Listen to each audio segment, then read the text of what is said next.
Okay, are we rolling? Okay, so now we're going to get to the actual making of the sambar. I like to use a pot that's about this big. I've actually already added about 6 tablespoons of oil. I do like it on the oily side slightly, but you'll see what I'm adding. So, these are mustard seeds. It's called til in Marathi or til in Hindi. I'm going to use these to tell me when the oil is hot enough, and I'm turning the oil onto a really high heat. The other ingredients are these. This is whole cumin seed, otherwise called jeera. This is asafoetida, otherwise called hing. This is methi, or fenugreek.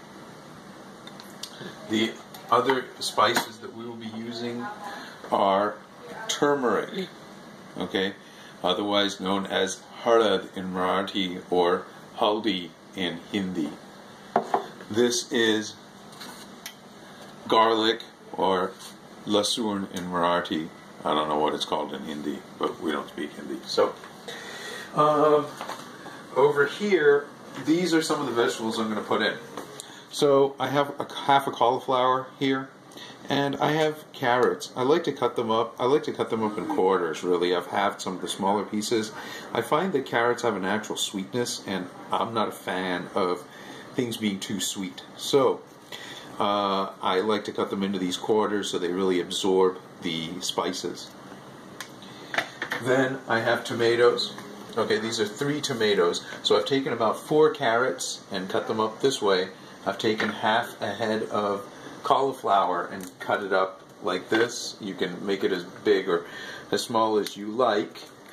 I've gone ahead and I've taken 3 tomatoes. This is sambar masala. I don't have the time to mix all of these spices together.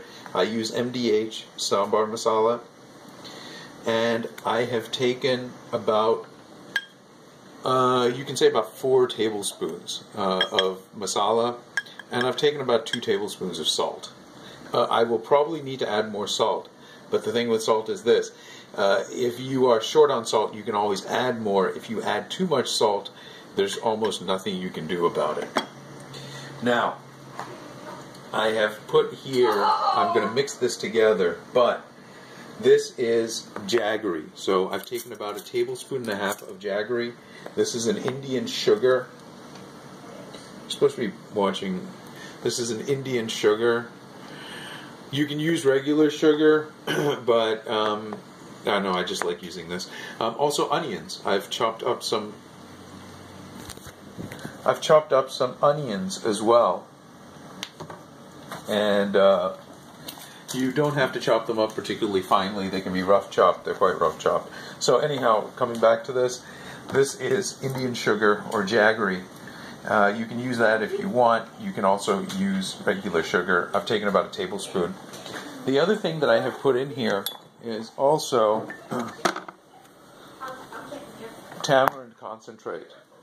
You can buy this at an Indian store. It costs about $1.99, and it has a tangy taste. It's really quite tangy more than anything else. It is slightly sweet, but it's mostly tangy. I've taken 1 tablespoon of that. That's good enough for about 6 people. My cameraman took off, so I'm shooting this on my own. Now, as far as the sugar goes, another note of the sweetness, it's got 2 purposes. It does balance the dish, and it actually makes it really savory. You would think that it doesn't do that, but it actually does. The other thing that it also does is it stops the vegetables from overcooking, and you'll see what I mean in a little bit. Another note regarding, we're just waiting for these mustard seeds to be ready. We're going to know they're ready because they're going to crackle. But another note, as far as cooking the dal goes, the dal itself, what I do is I cover it. I don't put too much water in there. I cover it about 1 inch over the top. And the reason for that is this is going to be actually quite liquidy. Oh, here we go. And because it's going to be quite liquidy. It's going to have a lot of water in it. I don't need to add more. Now, notice these are starting to sputter. And this is exactly what we want. If you do not allow it to sputter, it will taste very bitter, and we don't want that. I'm going to go ahead and add the cumin in there now. Actually, I like cumin, so I'm going to add the rest of the cumin. Okay. Now, we want to cook this cumin. You're not going to be able to tell, but we want to cook this cumin until it starts changing color. Now, notice how it's sputtering. So we want to allow it to sputter. I'm going to turn the heat down. I had it up high. I'm going to turn it down a bit. I'm now going to see how it becomes a little bit red, and that color change is what we want. It's actually dark brown, or it's a brownish beige color when it's raw. It is now no longer that color. It's actually a reddish brown color, and that's what we're looking for in our cumin. I'm going to go ahead now and add a little bit of asafoetida. You really don't need very much of this. And you'll notice this starts to sputter as well. I'm going to add the fenugreek as well, or methi. Okay? I'm going to let those roast for a minute. I'm also going to now add some turmeric. Okay, again, you don't want to add a whole heck of a lot. These spices, they're very good for you, but they are extremely bitter. They do add some nice color. So anyhow, I'm going to put this back on here. Now, I am going to throw in my garlic. Okay, you need to let this cook for about 10 seconds or so, otherwise you will get a very raw taste. The garlic really doesn't cook. And you'll also notice that it's picking up the color of the turmeric, which we also want. I don't want it to get golden brown. I also don't want to stick it on too long because I don't want my cumin to burn. I've done that before and it's not much fun. I mean, it doesn't ruin anything completely, but you don't want burnt spices. There's no benefit in that. Okay? So I am now ready to go ahead and add my first set of ingredients. And we are going to start by throwing in our onions. Okay.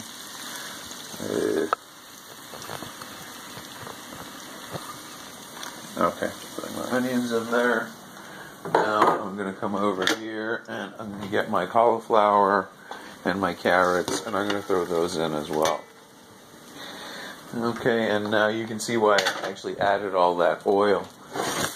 I'm going to let these saute. I'm going to saute these for a few minutes here before adding my next set of ingredients.